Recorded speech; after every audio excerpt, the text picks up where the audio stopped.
इस क्वेश्चन में एक पार्टिकल है जिसका मास है m और ये एक सर्कुलर ऑर्बिट में मूव कर रहा है जिसका सेंट्रल फोर्स है -kr और पोटेंशियल एनर्जी है kr²। तो पहले यहीं से सिंप्लीफाई करते चलते हैं कि ये जो पार्टिकल है वो एक सर्कल में चल रहा है और इस पे जो सेंट्रल फोर्स है वो है -kr, मतलब वो डायरेक्शन दिखा रहा है। तो मैं मैग्नीट्यूड बस लेके चलूँ तो इधर फोर्स लग रहा होगा kr का।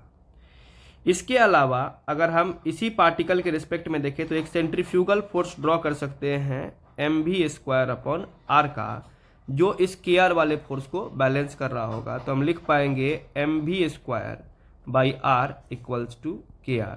ये एक इक्वेशन बन जाएगी। आगे पोटेंशियल एनर्जी दिया हुआ है, उसका हम यूज करेंगे बाद में। k पॉजिटिव कांस्टेंट है, r रेडियल डिस्टेंस है, वो तो हम समझ ही रहे हैं। फिर बोला according to Bohr's quantization rule the angular momentum is given by L = NH×, जहाँ पे H प्लैंक कांस्टेंट है, N पॉजिटिव नंबर है और V और E एनर्जी और स्पीड है। ठीक है, तो हम दूसरा इक्वेशन है, इन्होंने दे रखा है कि L = NH×, ये दूसरा इक्वेशन है। अब इन दो इक्वेशन को लेके आगे सॉल्व करते हैं। तो एक और इक्वेशन हम लिख सकते हैं यहाँ पे L = mvr, और अगर ऐसा है तो mvr = NH×, इसको हम एज थर्ड इक्वेशन यूज करेंगे। अब फर्स्ट इक्वेशन को देखें तो mv²/r = kr।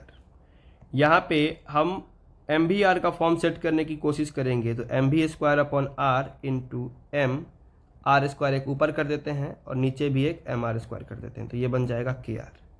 जब हम देखेंगे तो ये बनेगा m²v²r²/m।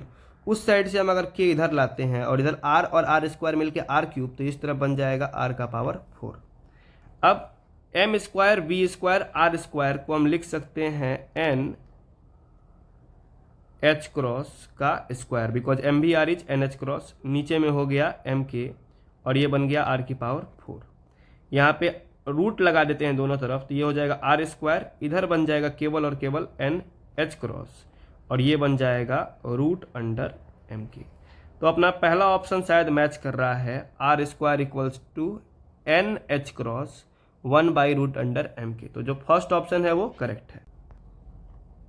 सेकेंड ऑप्शन को देखें तो हमें v² निकालना है। तो पहले v को निकालते हैं, तो थर्ड इक्वेशन से v को मैं लिख पाऊंगा या फिर फर्स्ट इक्वेशन का ही यूज कर लेते हैं। तो फर्स्ट इक्वेशन को मैं v² को लिख पाऊंगा kr²/m, और अभी अभी हमने r² निकाला है तो k/m इंटू NH×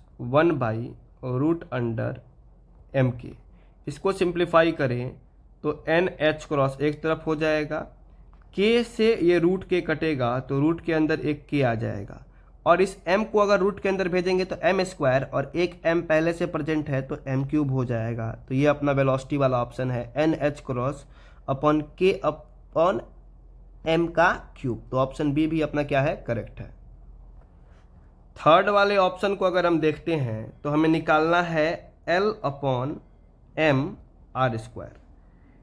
L/mr², तो L की वैल्यू हमें ऑलरेडी पता है, दिस इज NH×, मास हमें पता है, और r² साइड में लिखा हुआ दिख रहा है NH×√mk। यहाँ पे NH× का टर्म पूरे तरीके से कैंसिल हो जाएगा और ये बन जाएगा √mk/m, जो कि सॉल्व होके बनेगा √k/m। तो इस ऑप्शन को अगर हम देखें तो √k/n, ऑप्शन सी भी अपना करेक्ट है। लास्ट ऑप्शन है अपना एनर्जी वाला। तो पहले एनर्जी होगी कितनी इसको समझते हैं। तो जो एनर्जी होगी वो काइनेटिक के भी फॉर्म में होगी क्योंकि वो ऑर्बिट में घूम रहा है, और पोटेंशियल के भी फॉर्म में होगी। तो काइनेटिक एनर्जी अपना ½ और पोटेंशियल एनर्जी का एक एक्सप्रेशन ऊपर दिया हुआ है हमें kr²/2, तो प्लस kr²/2। अपने पास v² भी निकला हुआ है यहाँ पे, तो उसको रख देते हैं ½ v² निकाल रखा है हमने NH× √k/m3। k अपॉन 2 और आर स्क्वायर हमें दिख रहा है यहाँ ऊपर ही N H cross upon route under M K. अब अगर देखें तो इसको सॉल्व करना शुरू करते हैं। तो एन एच क्रॉस बाई 2 यहाँ तक तो ठीक है, ये रूट में तो के रहेगा, इस मास से एक एम स्क्वायर का टर्म कैंसिल होगा क्योंकि हम यहाँ से एक एम स्क्वायर बाहर निकाल सकते हैं, तो यहाँ बस एक एम ही बचेगा।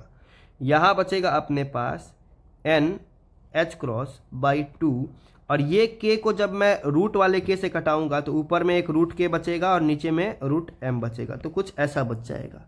अब ये दोनों टर्म सेम ही है, नीचे 2 है तो ऐड करने के बाद N H cross root under K by M, तो ये हो जाएगा अपना एनर्जी का expression N H cross root under K by M. Option D को देखें तो N H cross root under K by M और नीचे इन्होंने 2 दे दिया है, तो ऑप्शन डी अपना करेक्ट नहीं है।